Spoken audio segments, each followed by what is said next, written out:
I'm off to pick up Michelle, and I'm a quarter of a mile away from the train tracks, and I can hear the damn train. Now, not only the other day did I get stuck behind the train twice, but yesterday, when Chuan and I were driving to pick up Michelle, we got stuck behind 3 trains. I don't know what they're thinking about running trains through the center of Phoenix during rush hour, but this is insane. They should not be allowed anytime before 9 p.m. and anytime after 6 a.m. Trains can just sit on the siding until their Phoenix is cleared up during the day, because this is ridiculous. And he just arrived as I pulled up. And this one isn't just engines. I haven't done a good chin wag to camera in a while, have I? Well, I haven't really had much to chin wag about. Mostly trains and weather. Anyway, weekend weather's looking better, pushing back up into the 70s, which is good because I hate cold. This is our last free weekend for a while. I've got to write a thing, so it's not a free weekend, is it? I'll have to do a thing. I have to write a thing for a presentation I'm giving in a couple weekends. And then next week, we haven't done Days Until the Tedium End in quite a while, but one of the events on Days Till the Tedium Ends is next week. Thursday very late or Friday quite early, we're going to be heading out to Los Angeles for Gallifrey One, and that's I dare say the largest Doctor Who convention currently going in the United States. And I don't mean currently going that particular weekend, but I mean in the United States. It's been running for 20-some years. I've never been to one. Long story there. There's just something about those people that put me off. They have, just in the way they conduct their press releases, and but you know, it's the big deal. And I thought this would be a good time to take the kids to one. And you don't know who the guests are going to be when you sign up. But they have Sir John Hurt, who played the War Doctor in Doctor Who. They've got Colin Baker, who played the 6th Doctor. Peter Davison, who played the 5th Doctor. We've got Nicola Bryant, who played Perry. We've got Ingrid Oliver, who plays Osgood in Osgood in Doctor Who. Quite a few interesting people. Julian Glover will be there, who's a baddie in tons of stuff, and he's got a great last name. I'm kind of looking forward to it. But every time they do something, again, the way they ran registration irritated me. The way they ran hotel registration irritated me. The way they do their paneling and stuff irritates the heck out of me. I don't know what it is about these people, but there's just something about them that just gets on my wick.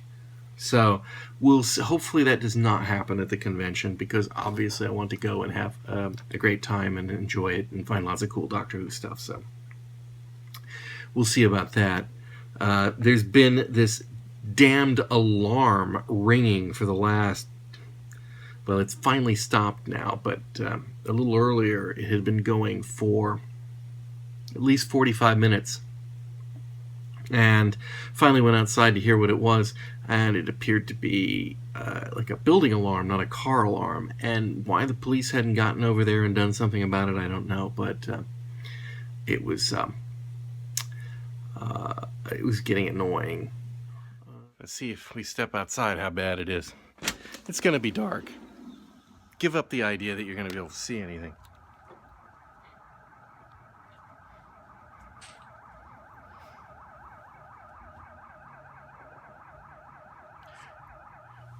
Oh, big earthquake in Taiwan. For those of you who know about that, it was in the south of Taiwan. My in-laws are in the north of Taiwan. As far as we know, no problems up north. So, although some people did feel it. But it wasn't like the problems they're having down in the south where some buildings have collapsed and whatnot. So as far as we know, all family members are safe. It is Chinese New Year on Monday, which is good because we can get rid of the damn Christmas tree that's in our living room. I know most people, day after Christmas, take that thing down. That's my school of thought.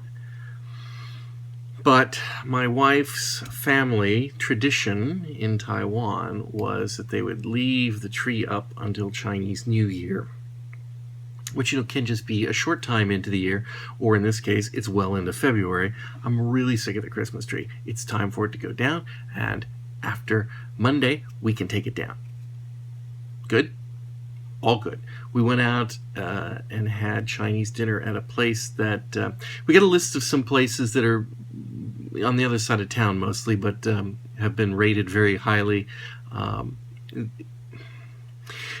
Chinese food in the United States for the longest time was Cantonese style. This is most of the people that came here to work on the railroads were from the Cantonese Guangdong. And so the food and the ethnic culture came from the south of China. And so most of what you get here that people think of as Chinese food is a variation of Cantonese Chinese food. But there are lots of different things. The north is big on noodles, and which I love noodles and dumplings. I like northern Chinese food much better than southern Chinese food. So anyway, but in the last few years, really we're getting more of different kinds of styles of food. And so we went to Beijing Noodle House, and it was quite good. It was quite good. I may have mentioned I'm not crazy about Chinese food, but the best of times. But dumplings were good. Tongyao bean was good. The dandan noodles were good. The fried rice was good. It was good. Not at all dissatisfied with that meal. Now here's just a cultural thing. In Taiwan, which is kind of mid-China level if you look at it on a map. They have everything. And the reason they have everything is because when Chiang Kai-shek lost against Mao Zedong and escaped with his army and invaded Taiwan, basically, and took over the place, he brought millions of troops with him, and they were from all over the country. And so when they stopped being troops, they went back to what they were doing, what they knew, which many of them were cooking food, but they were from all over China. So you can actually find all kinds of cuisine, Chinese cuisine, authentically prepared in Taiwan, because the whole place has been cross-populated by all these people that came across, particularly in the north, because that's where most of them are. The north tends to be a little more of a bastion of where the troops came, and then the south is a little bit more of the original peoples. But nonetheless, they have it all. So it's, if you want to try Chinese food in an authentic environment, I suggest Taiwan instead of China, where you can also try eating the air. Just saying.